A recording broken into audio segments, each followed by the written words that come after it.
So on this video, we're going to walk you through the 5 financial mistakes that we most often see in almost every small business that we work with. Something that we found working with a ton of businesses in our fractional CFO and accounting firm is that most of these financial problems are not unique, but they're actually patterns that we see throughout tons and tons of businesses across different industries, different business owners, but these same underlying issues actually show up again and again. So we're going to jump right in to these 5 financial mistakes that we're seeing most often. And if you don't know who I am, I'm one of the partners here at STAXX. It's a fractional CFO and accounting firm.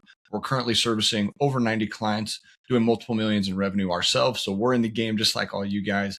And I'm here with Glen, who also has a ton of awesome experience, MBA from Duke, CPA, lawyer, had his own private equity fund. So yeah, we'll take it from there. Jumping into those 5 financial mistakes that we're most often seeing, the first one is business owners confusing profit with cash flow. We see this all the time, Dylan, and it's not just companies that we work with. I saw it when I was investing. I saw it with even some of my friends who are quite intelligent and well-educated still make the same mistake. And I want to show some grace towards a lot of the people out there that are running their own businesses as well, is that all of the tools and the systems and the processes that they are given to help manage their business just lead them down the path of confusing these two things. A good example of that is QuickBooks. You get into QuickBooks and they say, here's a standard report for your P&L, here's a standard report for your balance sheet. What they don't have is a standard report for your cash. So there's this whole ecosystem that's invested in confusing you between profit and cash flow. And fundamentally, the reason for that is 2 things. So one of them is that this is the language of public accounting. It's the language that all of the CPAs are taught at school. And so there's a vested institutional knowledge that's quite relevant if you're a Fortune 500 company. But if you're anyone else in the world, it's not as relevant. And so there's that aspect that keeps coming forward. And the other one is that the systems and tools that are set up for them help to reinforce that misunderstanding as well. So the greatest thing that we do immediately off the bat is just remove that confusion. And the easiest way of doing it is to isolate, this is what your different stakeholders need. So a lot of people they own 100% of the business. A number of them have personal guarantees on their debt, so they don't have a reporting covenant within their debt cycles. And so as a result, we're like, let's just focus on cash. Let's focus on what actually keeps you up at night. Yeah, focus on the most important thing in the business. Yeah, it blows my mind. Honestly, as someone who's been doing this for over 30 years, it blows my mind of the simplicity of the solution. And the reality is, look, anyone can produce for you a sexy P&L or a balance sheet and put it through a little AI that puts some graphs around it. That's providing no value whatsoever. So where we're entirely focused as an organization is moving you towards the key area of understanding in your business, which is, what is your cash? Where is it? How are you utilizing it? How do we do it better? And it's that one simple shift. It can be like, the reality is the people that work in these businesses that don't have the accounting degree, their mind is going, this isn't right. This isn't right. But then someone sitting there saying, well, I have a postgraduate degree. I'm a CPA. These are the balance sheet and the P&Ls. And they're like there's this tension, right? Where someone's intuitively they know. Yeah, this is a highly educated person, and they're telling me, look at this report, and I'm like, this report's not helping me at all. And then we come into an organization with this clarity, and it's like a light bulb just gets flicked on. They're like, I've been feeling this the whole time. Yeah, we know. And oftentimes in our sales process, we end up describing what a client's been feeling, but they're unable to articulate it. We're able to kind of give them the words to the intuition that they've been having. And one of my favorite things that you say, in our company all the time is like, hey, if we figure cash out, everything else works out because of it. There's a lot of downstream. If our cash is right, the P&L and the balance sheet is probably going to be all right too. Right. Yeah, 100%. That's what a lot of people don't realize, is that the simple part of it, the simple explanation for all of this is cash flow forecasting is actually way more difficult than doing P&Ls and balance sheets. So everyone that's lazy accountants, they're all like, well, let's just do the first step. Doesn't help anyone, but makes everyone feel like, oh, we've delivered something you didn't need. And I've told you that because I'm a CPA. All total rubbish. To do the next level of forecasting out your cash, way more challenging and takes real brain power, but that's what's useful. And if you do that next level, it's like anything. You've done all the steps before it. So, you knock out your other elements super easy. And that's the key thing, as you said, but it is more useful. Right. It is the more useful tool for an operator or a business owner to actually be managing their company and to be making decisions with, right? that's like the whole theme of our company is like, how can we get a business owner to stop making decisions purely with their gut, purely with their bank balance, and start looking at these through a financial lens? Well, when it comes to that, P&L can be great for, analyzing margin maybe and some of the big picture stuff, but in the day-to-day operating, right? How much cash do we have? How much money can we put into ads? How much money can we put into building out the next crew, whatever it might be? The forecast is just way more useful for those kinds of decisions. Yeah. I think the other big telling thing for the entire market is that this whole sort of world of venture capital and private equity that everyone sort of hears about and talks about, but it's a friend of a friend who got involved in it. But as someone who owned a private equity fund in Europe, like the industry is focused on cash.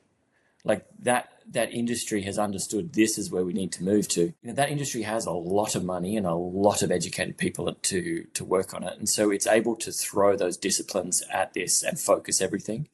And all we've simply done is just lifted and shifted those tools and resources and brought them into a market that's still floundering with this kind of poor advisory support. So yeah, I'm totally, this thing's really important to me. I'm kind of passionate about it, to be honest.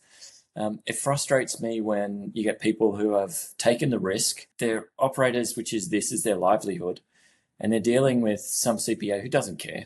Doesn't. The last thing they're worried about is what someone's individual business is like. They're just looking to bill them out, and they're just providing these rubbish reports. And so I get quite passionate about it in the discussions with them. Like, we're not going to give you something that's just going to confuse you more. We're actually going to really do something that helps.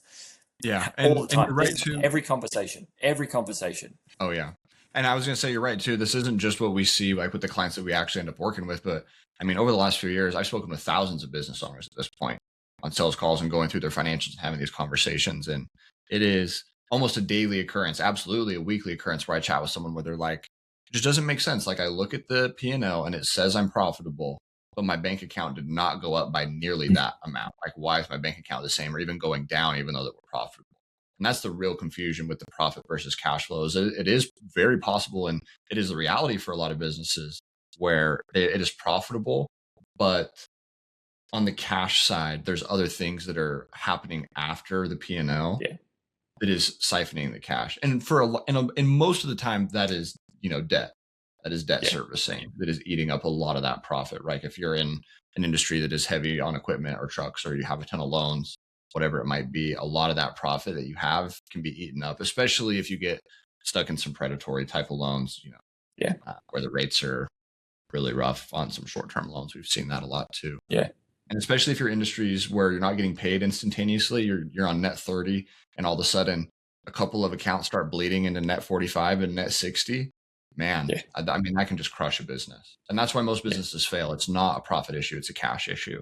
100%. And that's exactly what we help people with, Glenn. Come on. Hey, and if you own a business that's growing quickly, but your accounting and finance function is struggling to keep up, that's what we help business owners with all day, every day over here at STAXX. We can get your accounting cleaned up. We can maintain it on an ongoing basis. And then we're going to implement a 13-week cash flow forecast for you so you can start making business decisions based on your financial data instead of just from a gut feeling. So if you would like to get help maturing your accounting and finance function, getting a fractional CFO to sit in your corner to help you make some of these business decisions as you keep growing, there's a link in the description down below where you can book a time with either me or my team, and we'll see if it's a good fit for us to be working together. I'll see you over there. The next one is, you've been in the private equity world, as much as anybody I've encountered, have a great knowledge base in both how to operate a company that's trying to sell to private equity, but also on the investor side and things like that. But from what I understand, and you can confirm this, obviously they're hyper-focused on cash and the cash cycle. But I think one of the first things that a private equity company would do coming into a business is look at gross margin. They would 100%. Look at gross margin, make sure we're charging enough. And if not, they're going to start charging more. The vast majority of the time, that's the most impactful lever you can pull for a lot of companies is pricing. And I think that is the other thing that we see very, very often is operators not knowing their true margins, between their net profit margin, but also gross profit margin, which I would argue is even more important, is the gross margin. Because if you're able to pull levers that increase your gross margin, your net margin increases by default. And I don't think a lot of people realize that. So what are your thoughts there? I see oftentimes, and this is an accounting and a CFO thing, right? On the accounting side, oftentimes we see in the chart of accounts, they don't even have their cost of service or their cost of goods broken out properly. So you see all the time, their gross margin is the same as their total revenue, which obviously that's not true. Everybody has a cost of business. So it's an accounting issue, but then on the CFO side, like the thought leadership and the strategy, what should our pricing, that all kind of I comes think together. that, But what are your thoughts there? Operators not knowing their true margin. yeah, I think where this really comes to bear is when no one in a sort of $1 to $2 million has really found themselves in a position where they're just doing one thing, right? There's just one widget that they're just kind of plowing out. Whatever they're doing, it's requiring them to do multiple activities, especially at this stage. They're still figuring out product market fit. They're still figuring out exactly what they do. And so as a result of that, there's two or three different services or products that they're putting out. And the challenge is with the level of accounting support that they're getting, they have no understanding of the difference of gross margin between those different products.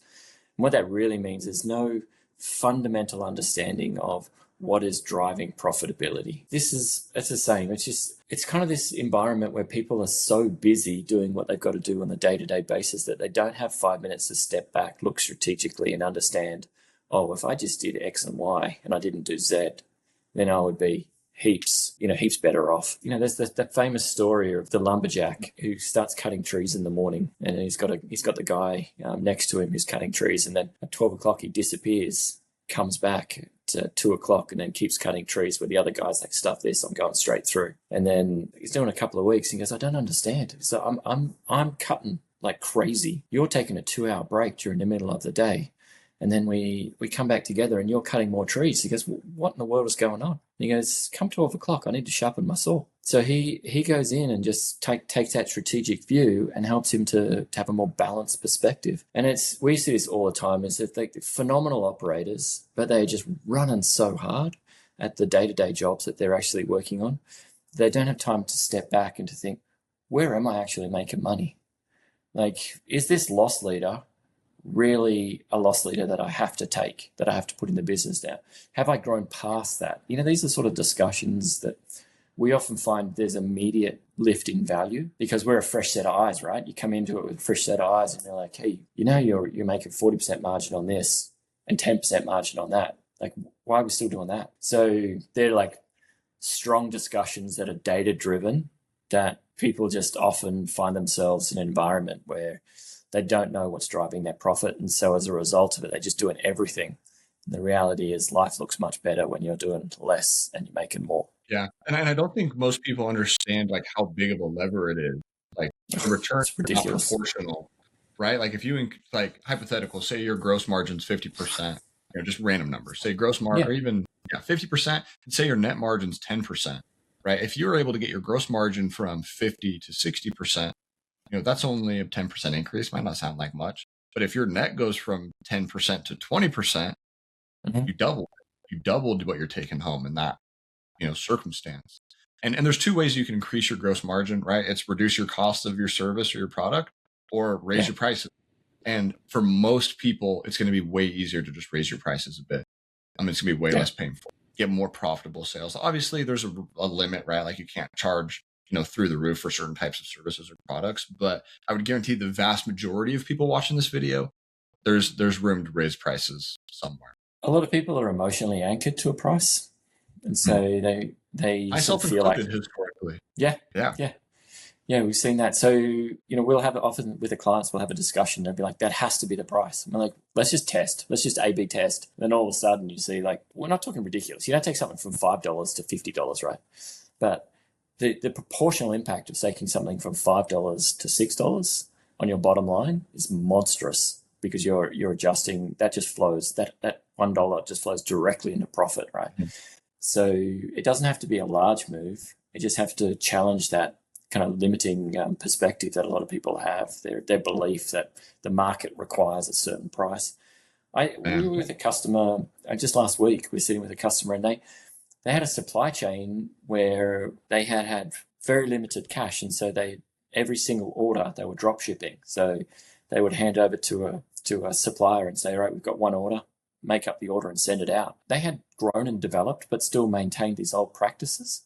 We're able to sit down and show them, look, if you started batch purchasing this, you'd have a significant reduction in your cost of your direct resources, your direct product. Your margin would increase, there's a linked economics between your kind of working capital and tied up cash, but it was minimal compared to the overall improvement in the reduction of cost. And being able to run those mathematics and show those linked economics really illuminated them into understanding like, oh, wow, my old way of thinking, my old way of understanding of how I managed my margins was not entirely relevant to the new environment I found myself in. And just doing that analysis led to a significant increase in profits. You know, big smiles, happy wife, good family.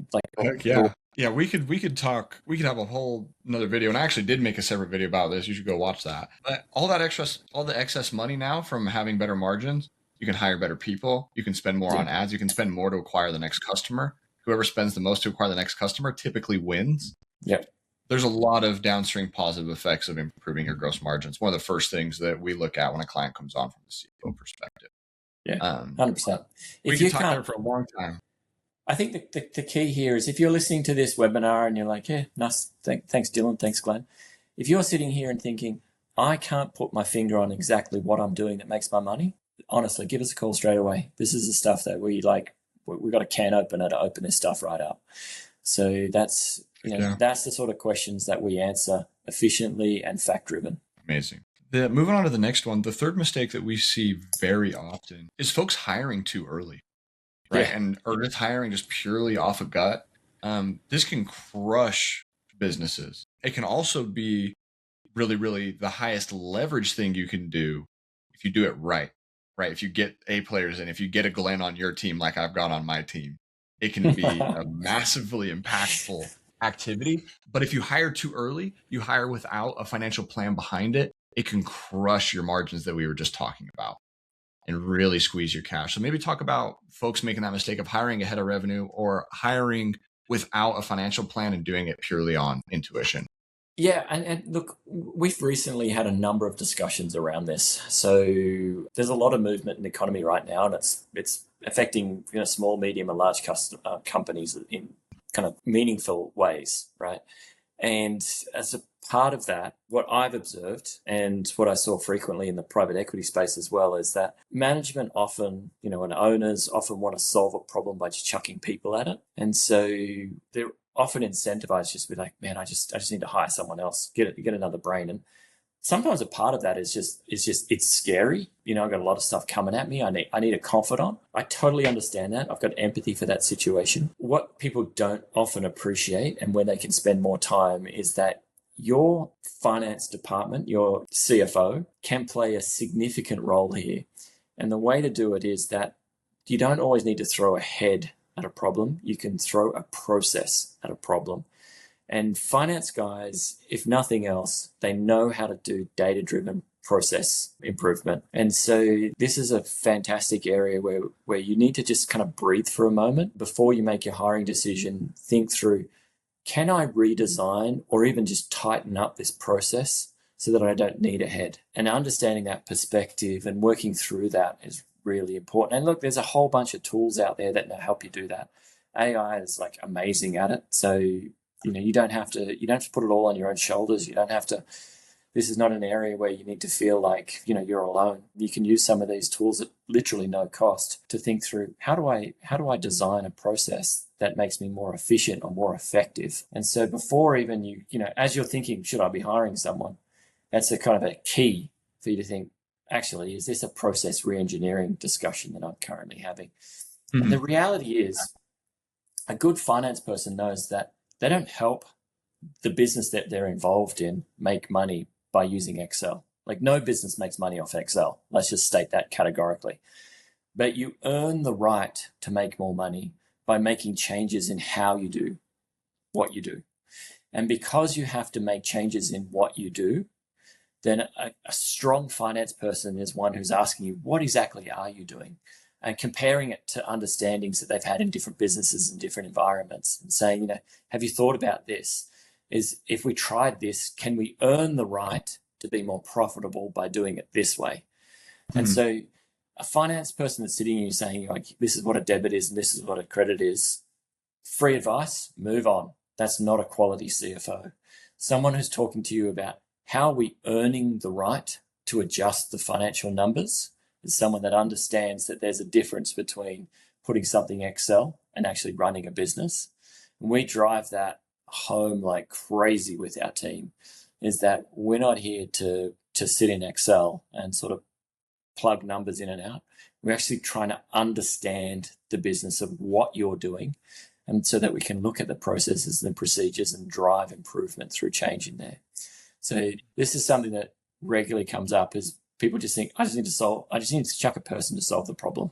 Yes, look, and by the way, that doesn't mean that you grow without putting on people. Obviously that happens at a certain point in time. But you need to continually, as you grow and develop, you need to continually assess, is this the right solution for the business where we currently are? And the reality is, the right solution for a business at 1 million is going to be different to the right solution in a business at 2 million. It's going to be definitely different to the right solution in a business at 5 million. And so you walk that path of continually updating your processes and procedures. And as a result, kind of that reflective moment, working through that with a financial person. And what they're doing is essentially is they're reviewing that problem through a financial lens. You're reviewing it through an operational lens. They're reviewing it through a financial lens. You'll have other members of your team might review it through a sales lens. But by bringing all those perspectives together, you can build best solution for you at that particular time. And the ideal scenario is that your CFO is saying, well, look, I've got multiple experiences in multiple different businesses.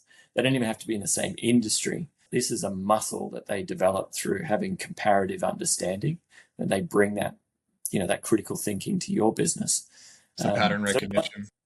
It's not just about when to hire. It's not just about if to hire. It's also looking at, is this the right process where hiring solves this problem? Absolutely. This is another one we should spend an hour on, because we could do a whole one on this too. This is a regular thing where our clientele are coming to us and saying, I want to figure out who to hire and when to hire. And a lot of them are also kind of the other part of this, and we'll talk about it in a different webinar, but another part of this is who to hire. Like you want to get a solid finance person. Very few people are sitting there saying, I've got $250,000 to throw out to be able to hire a serious heavy hitter in finance. So there's also, just spending 40 grand and hiring the first person you get a hand on very rarely is like the optimal solution as well. So there's a whole kind of linked economics that happen here. But the fundamental one I want to drive home in this discussion is, don't think that immediately hiring someone is the only response to pressure from growth and change. It's engineering your business constantly as you're growing through this cycle. That is way more impactful at a business between 1, 2, and 5 million than it is between a business of 50, 75, and 100 million. At that stage, you've hit a standard operating procedure. At this stage, every day is a reinvention. Every day you think, how do I do this better? It moves fast. And the one comment I want to make is just the other side of that, where maybe you're in a certain industry where it's like, okay, we do need to hire another type of person. The other side of this is just making sure that there is financial logic behind hiring this next person. We have an understanding of the comp. We have an understanding of how that person's comp now affects cash, like we were talking about earlier, making sure that there's a clear plan, but then also helping people understand the ROI on hiring that person, right? If you're in a specific industry, just a super easy example would be like HVAC or plumbing, right? Where your technicians are skilled, like they have a specific skill, and depending on where you live, it might be difficult to find those people. But when you model it out, you might be in a situation where, dang, every tech that I add allows me the ability to earn another $400,000 a year in revenue with that technician. And when that's the case, it's like, okay, I should be willing to spend money to go find these highly talented people. And that math can also change how you think about the business, how you think about hiring. So that's kind of the other side of it. I totally agree. Now, the fourth mistake that we see really often is operators and business owners not understanding their working capital. And really what we're talking about here is how quickly they collect cash versus how quickly they pay their vendors and pay their bills. Why don't you touch on that for a quick moment?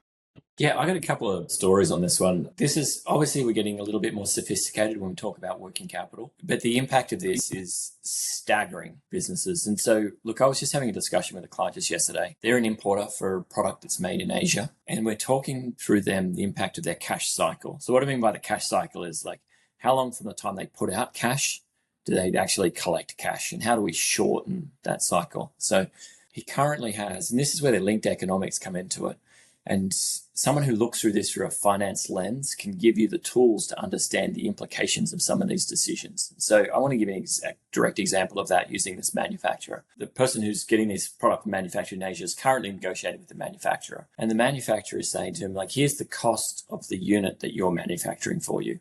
He's like, that's great. And so I'm saying to him, like, that's the least of our worries. He's like, what are you talking about? Like that's the major thing. And I'm like, no, that's not even close. Let's talk about how we get it from Asia into onshore in the US, and showed him that actually that component and the terms and the negotiation around that are fundamentally what's going to sink his business or make his business. And so we moved from a negotiation of like the widget costing, $10 is for $12, to which, frankly, I was like, no one cares. This has not a material impact on your business.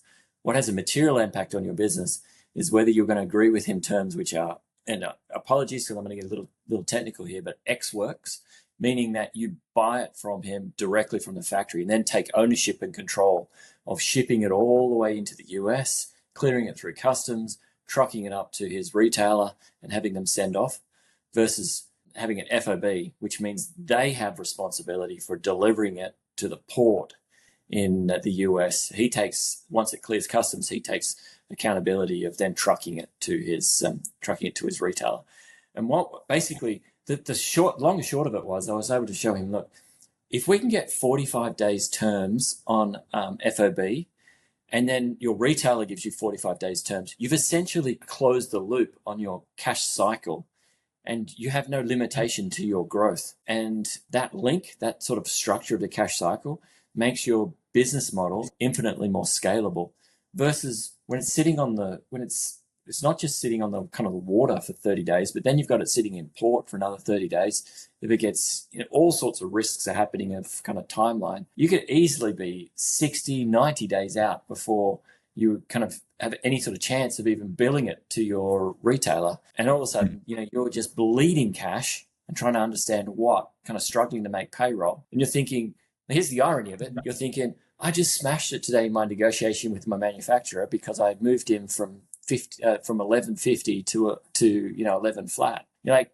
who cares? You can't pay payroll this month. So understanding that cash flow cycle, absolutely phenomenally critical. And a lot of people don't understand this as well, is not only do you have terms of supply with your suppliers, as in like you've got 45 days to pay or whatnot, often you've got credit limits. And so we saw that with one of our clients as well. They were like, we're growing like crazy, like fantastic, tick, great. And we're looking through them and we're like, your major supplier has one of your terms of trade, which is a credit limit, which is equal to 2 weeks of your sales program. Like basically what they were having was everything was fantastic, but halfway through the month, they had to start plowing cash into their supplier to maintain their commitment to revenue. And so they were unintentionally had walked into this environment where they had completely blown a hole in their cash cycle from their working capital. And all they needed to do from a solution was to sit down with their supplier and say, hey, we're growing and developing like crazy.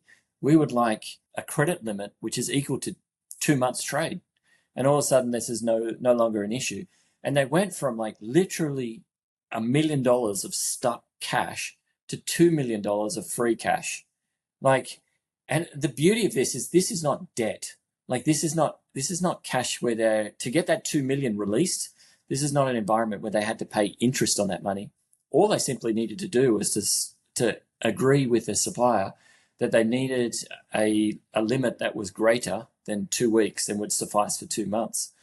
And these sort of things blow my mind of like, people don't understand that ignoring working capital. And I appreciate this is much more challenging and more technical than kind of just talking through what a pricing is for revenue. But this can sink a business. I have literally bought a business that went bankrupt because it grew too fast. People, like, their heads exploded. What are you talking about? It grew so fast, it sucked all its working capital. It couldn't pay any of its bills. And so all of a sudden they're in a situation where like, we can't pay our payroll, people are leaving, we've got customers that are upset, suppliers haven't delivered.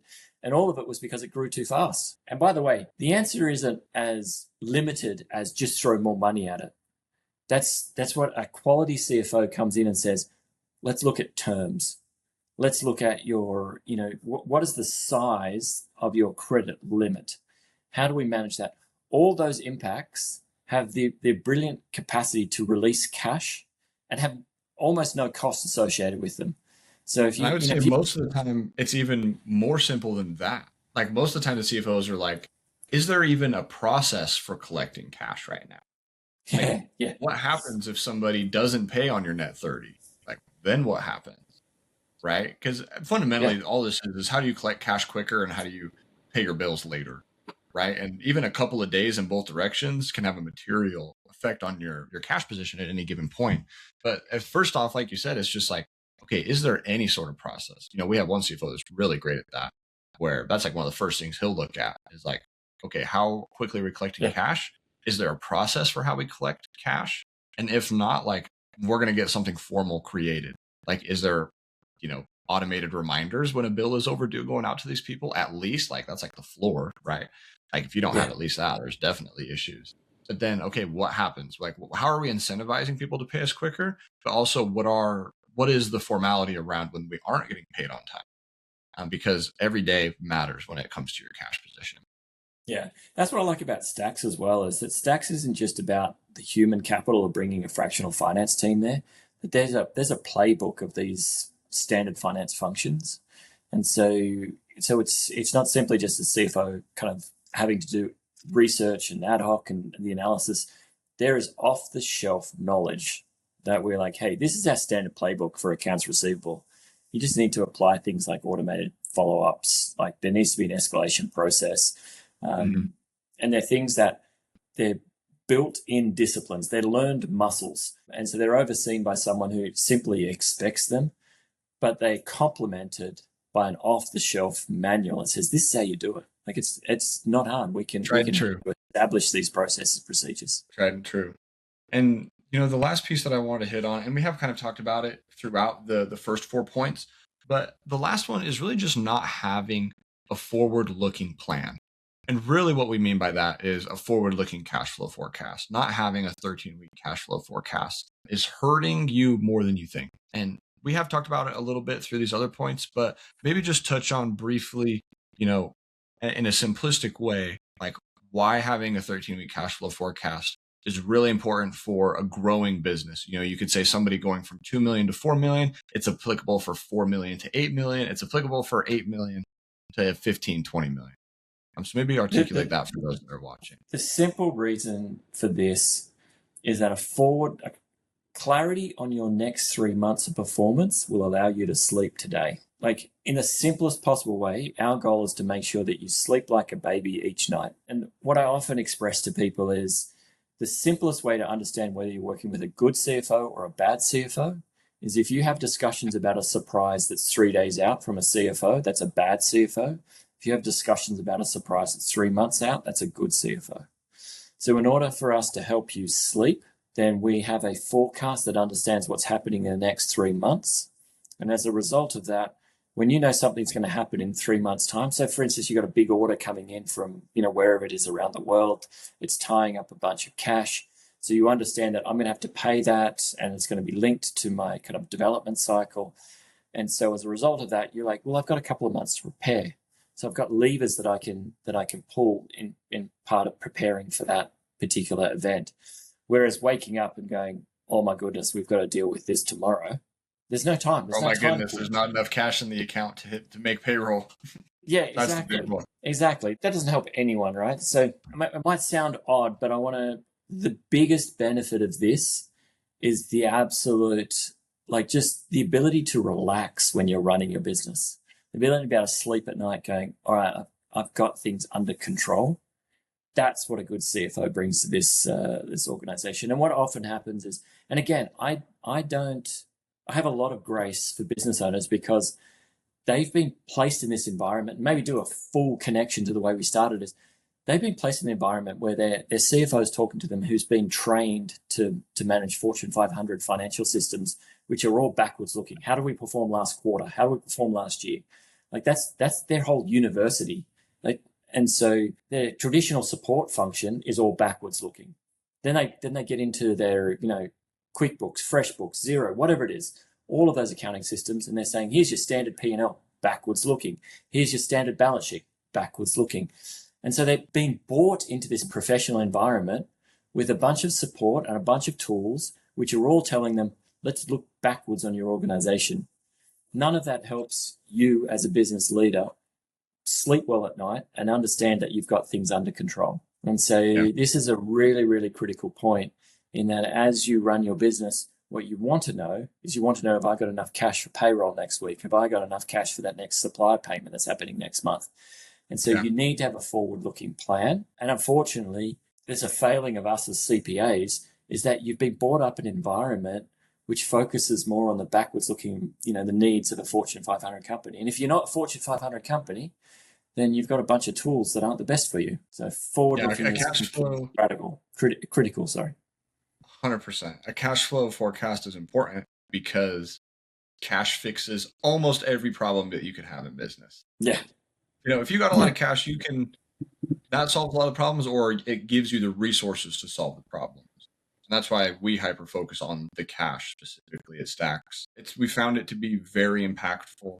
And how this plays out a lot of the times too with our clients is, sometimes clients come to us where they do have a lot of debt, and maybe even predatory levels of debt, where they're like, okay, we have to have a strategy for paying some of this off. Like, it's going to free up cash flow, that sort of stuff. But maybe there's 3 or 4 different loans, and then they get this influx of cash. It's like, okay, should we pay this one all the way off, or do we pay these 3 like a little bit off each, or we just focus on this one, or what? But it's like, well, if you pay all of that one off, then there's probably not going to be enough for payroll like the 3 days later, And that's how we're able to help manage some of those discussions and help operators manage their cash and make these decisions, is exactly through that tool, the 13-week cash flow forecast. I just want to leave you with one thing, like, forward-looking plan is not as simple as just rolling out a family budget, right? There's a difference between a 12-month budget. Sounds great. Frankly, it's easy to do. And if someone says to you, we do forward-looking plans, we can roll you out a budget, and we can implement your budget into Xero, FreshBooks, QuickBooks, whatever you want. That is not what we're talking about. And the reason we're not talking about that, and the reason we keep saying this cash flow forecast, is because, and to bring it back to what we first talked about, this is the single biggest problem, is people confuse profit and cash flow. And so don't make that same mistake when you start looking at forward-looking plans to say, well, I've got a forward-looking profit.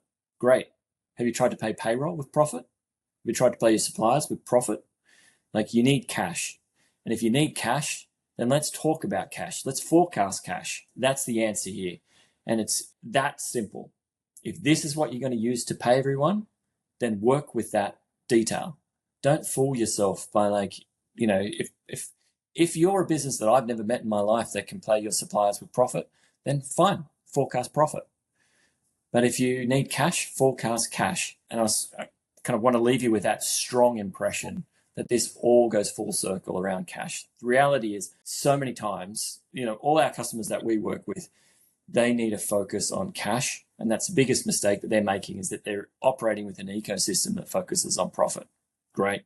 Fantastic. If you can pay your suppliers with profit, pay your payroll profit, then you're doing fantastic. If you need cash, then how about we focus on cash? Pretty simple, right? Amazing. Glen, thank you for your time as always. This was super valuable. If you watched this, I hope you found some value. And if you would like us to clean up your accounting, maintain your accounting, and install a 13-week cash flow forecast into your business with an expert CFO helping you navigate it, link in the description. Feel free to click that, book a time with us. We're happy to walk through your company and see if this would be a good fit. Happy to take a look completely for free and even see where your cash flow is at, the profit, all that sort of stuff, do a diagnostic and take you through our process, see if it would be a good fit. But with that, watch one of these other videos up here. We'll see you on the next one.